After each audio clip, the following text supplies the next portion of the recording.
tokko namni keenya beekuu qabu nulleen diinilleen faranjilleen dachillee sanilleen beekuu qabdu amma booda Oromoon Oromiyaan Ethiopian tadur hin taatu. It has changed permanently and forever. Tokko kan kalammata confidently kan isitti mootummaan wayyaanee all but done mootummaan wayyaanee guyyaa lakkaatti malee kufaa jirti. Wanni Oromoo namarra fuulleffachuu qabu tokko mootummaan tun hoggaa bultu gara nu barbaannutti malee nurratti akkan kufne tokko bakka isiin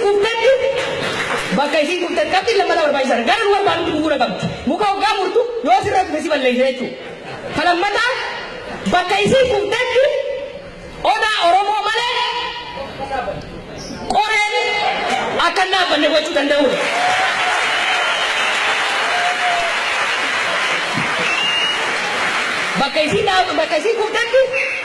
Bakka isiin kuftetti odaa Oromoo malee hadaan diinaa Oromiyaa keessatti akka dhaabanne mirkaneessuudha barbaachisa. Kana mirkaneessuudhaaf qabxiileen lamaan amma duraan ture kana mirkaneessuudhaaf qabsoon amma eegale kun tooftaasaa babal'ifatee tarsiimoodhaan masakamee deemuudhaan diina gaggabsuu itti fufuudha qaba. Tarkaanfiin diinagdee isaanii laamsheessuudha jabaatee itti fufa torbaannan asaanan kana keessatti wantoonni isaan hin argin tarkaanfiin isaan hin argin ciccimoon ka diinagdee biyya sanii akka bishaan baharaatti dhaabu itti fufuudhaaf ta'a. Tarkaanfiin sochii waraanaa uguruudha sanbira dabramee waraanni keenya qaqawwee qabatee isaan keessa jiru gara lammiidhaa akka aanu wajjin itti eegalame itti fufa.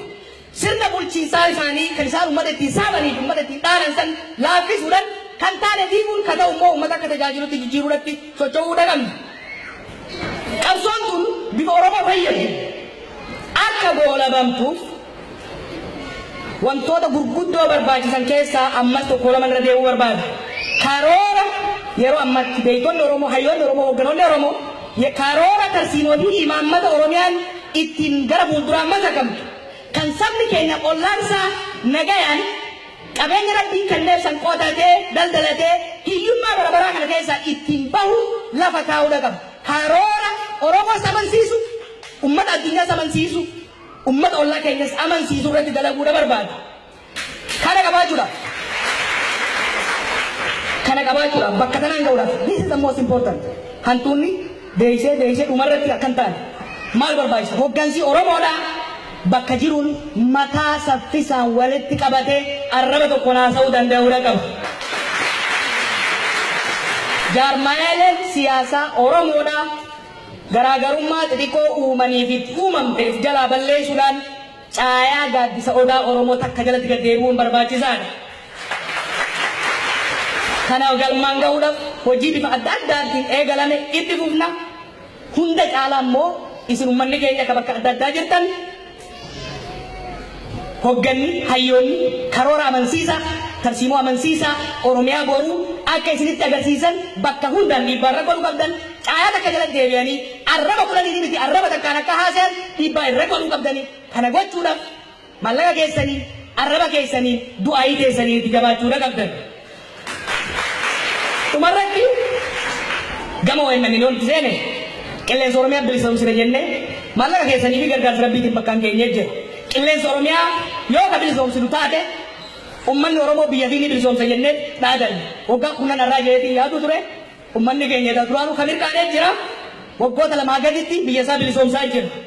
Gara fuulduraas qabsoo tana bifa Oromoof Oromiyaadhaaf taatuun akka goolabamtuuf OMN qabsaa'ota Oromoo Oromiyaa keessa jiranii fi biyyoota adda addaa keessa jiraniin tarsiimoodhaan walitti caaseeffatee qabsoo tanaaf gargaarsa barbaachisaa hunda sagalee ta'ee itti fufa. OMN isin tujaare guddifataa jirtanii tikfadhaa Oromoo tiyya maamsi handumaa qabu jabaadhaa mo'achaa jirra injifannoon immoo injifannoo milkiidhaa akka mutaatu hojjechaa deemuu qabna.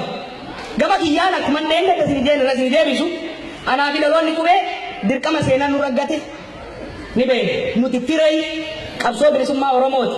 Dirqamni keenya qabsoo waggoota 50 ilmaan Oromoodhaa irra dhuman tana galmaan geenyee ilmaan nu booda bilisummaa dhaalchisuudha.